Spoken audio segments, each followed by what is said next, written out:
आज का स्वमान। मैं बेफिक्र बादशाह हूँ। आज खुशियों का दिन है और बेफिक्री खुशियों का आधार है। और फिक्र के अगेंस्ट है भय। तो जहाँ भय नहीं है वहाँ बेफिक्र है। और बाबा के बच्चे बेफिक्र के साथ साथ बादशाह भी है। दुनिया में कोई बादशाह बेफिक्र नहीं होता, पर बाबा ने हमें बेफिक्रियों का भी बादशाह बनाया है। दुनिया की रीत बाबा ने सुनाई आज कि इस दुनिया में धन भी है और भय भी है। दो चीज़ें साथ साथ काम कर रही है। धन भी बढ़ता है जिनके पास, तो भय भी बढ़ता है। ये दो चीज़ें साथ साथ काम कर रही है। एक तो है धन की कामनाएं पूरी ना हो तो चिंता हो, पर चलो जिनकी धन की कामनाएं पूरी हो गई, क्या वो बेफिक्र हो जाते हैं? होते? बाबा ने कहा नहीं होते हैं। धन भी बढ़ता है तो भय भी बढ़ता है, और उस भय बढ़ने का आधार है, क्या आधार होगा?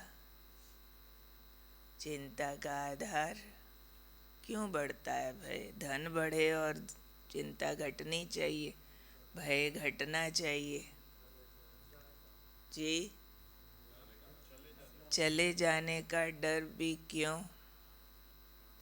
बाबा ने उसकी जड़ बताई है कि भय का कारण है मेरापन। क्योंकि जितना धन बढ़ता है मेरापन बढ़ता है। यहाँ तक बाबा ने कहा अगर सोने का हिरण भी मेरा है, यानी बहुत बड़ी दौलत मेरी है, तो भी भय अवश्य होगा। भय से बच नहीं सकते। और बाबा ने कहा अगर मेरा शिव बाबा है तो फिर निर्भय होंगे। मेरा शिव बाबा के अलावा कुछ भी अगर मेरा है तो वो भय उत्पन्न ज़रूर करेगा। इसलिए बाबा ने आज हम बच्चों को काम दिया कि सूक्ष्म चेकिंग करो। सूक्ष्म चेकिंग करके सूक्ष्म रूप के मेरेपन को समाप्त करो, तो निर्भय बेफिक्र बादशाह बन जाएंगे। क्योंकि मेरापन चाहे कख का है चाहे लख का है, डराएगा ज़रूर। क्योंकि मेरे के लिए लूजिंग फीलिंग होती है। कहीं कोई ले ना जाए, कहीं ये ख़त्म ना हो जाए, कहीं इसमें कुछ और रोला ना पड़ जाए। क्योंकि मेरेपन को मनुष्य बैसाखी बना लेता है, आधार बना लेता है, जीवन का सहारा बना लेता है कि ये मेरा है ना तो सुख देगा, ये मेरा है ना तो अब सिक्योर रहेंगे हम, कोई मुसीबत पड़ेगी ना तो ये है हमारे पास। चाहे वो संबंध का मेरापन हो, चाहे धन वस्तु पदार्थ का मेरापन हो, चाहे उससे सूक्ष्म मान सम्मान का मेरापन हो, जहाँ भी मेरापन है वो डिपेंडेंसी है, बैसाखी है। जैसे अपनी टांग में जान न हो, कोई बैसाखी लगा के चलता हो, तो उसको हमेशा डर रहेगा मेरी बैसाखी ना कहाँ गुम हो जाए, ये ना छूट जाए, क्योंकि बैसाखी नहीं तो चल नहीं सकूँगा। ऐसे ही मेरेपन को मनुष्यों ने बैसाखियाँ जीवन का आधार बना लिया हुआ है।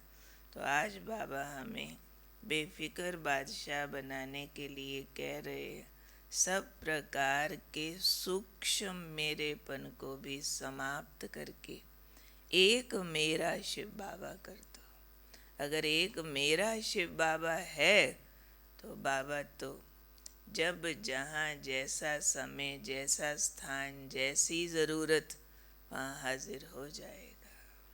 बाबा तो कहते आप हाथ खाली भी होंगे, जंगल में अकेले भी पड़ जाएंगे, वहाँ भी बाबा आपको दाल रोटी खिला के जाएगा। गारंटी की हुई है बाबा ने कि मेरे श्रीमत पर चलने वाले बच्चे कभी भूखे मर नहीं सकते। स्पष्ट बाबा के बहुत बार के क्लियर क्लियर महावाक्य हैं। क्यों? श्रीमत पर चलने वाले। बाहर से कहीं नुकसान दिखता भी होगा, बाबा उसको कल्याण में बदल देगा। ऐसा बाबा का कृपामय महावाक्य हम सब के कानों में गए हुए हैं। इस हिसाब से हमें बाबा पर पूरा अधिकार रख लेना है, क्योंकि कलयुग का अंतिम दौर है और इस अंतिम दौर के लिए बाबा ने कहा हुआ है सब कुछ ऊपर नीचे होना है। होगा परीक्षाओं के लिए, ऐसे ऊपर नीचे इसलिए नहीं होगा कि बाबा या ड्रामा कोई बच्चों को दुखी करना चाहते हैं। नहीं, एक बाबा कैसे मदद करता है उसके चमत्कार दिखाना चाहते हैं। निश्चय बुद्धि विजयी कैसे होते हैं उसके प्रत्यक्ष प्रमाण सामने आएंगे कि एक भगवान का सहारा बुद्धि को कितना शुद्ध करके कितने राइट निर्णय दिलाता है, और जब हाथ खाली भी हो जाएं तो भी अपार खुशी में एकदम मौज मस्ती में आत्मा शरीर से निकले, इसकी बाबा तैयारी कराना चाहता है कि सुख शांति का आधार न दौलत, न वस्तु, न व्यक्ति, न शोहरत, लेकिन आंतरिक प्रभु मिलन है, वो सबसे बड़ी दौलत है। नहीं तो दुनिया वाले भी कहेंगे ना कि भगवान ने हमको गरीब बनाया तो हम दुखी ही होंगे। भाई जिनके पास सब कुछ है वही सुखी होंगे।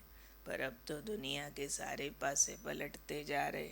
दुनिया में भी सब लोग इस बात को समझ चुके हैं कि जिनके पास अगर दौलत ज़्यादा है वही खुश होते हों, है ना। हम सब भी सिर हिला रहे हैं और बाकी सभाओं में भी ये बात करो तो वो भी सिर हिलाते हैं कि नहीं ऐसा नहीं, नहीं ऐसा नहीं है। कितना भी मिले और उस आधार पर हम सुखी आनंदित हों, बेफिक्र हों, ऐसा नहीं है। जितना ज़्यादा आता है, कहीं टैक्स है, कहीं चोरी है, कहीं जेलसी है, कहीं और तरह की इनसिक्योरिटीज़ उसके साथ आती रहती है। कलयुगी स्लोगन भी है, जितनी संपत्ति उतनी विपत्ति। हर संपत्ति अपने साथ विपत्ति लेकर ही आती है। तो हम ये नहीं कहते कि बाबा के बच्चों के पास संपत्ति नहीं होगी, लेकिन अंधविश्वास ज़रूर रखते हैं कि जब जहाँ जितना चाहिए ड्रामा हमको देगा, प्रकृति हमको देगी, क्योंकि हमने सर्वशक्तिमान का साथ पकड़ा है।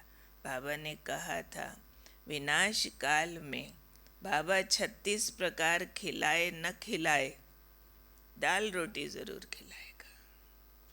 और उस समय के लिए भी बाबा ने गारंटी की हुई है जब दुनिया में अकाल पड़ेंगे, खाने को एक अन्न का दाना कहीं नसीब नहीं होगा, या मिलेगा नहीं, मिलेगा तो जहरीला अनाज खाएंगे और मर जाएंगे।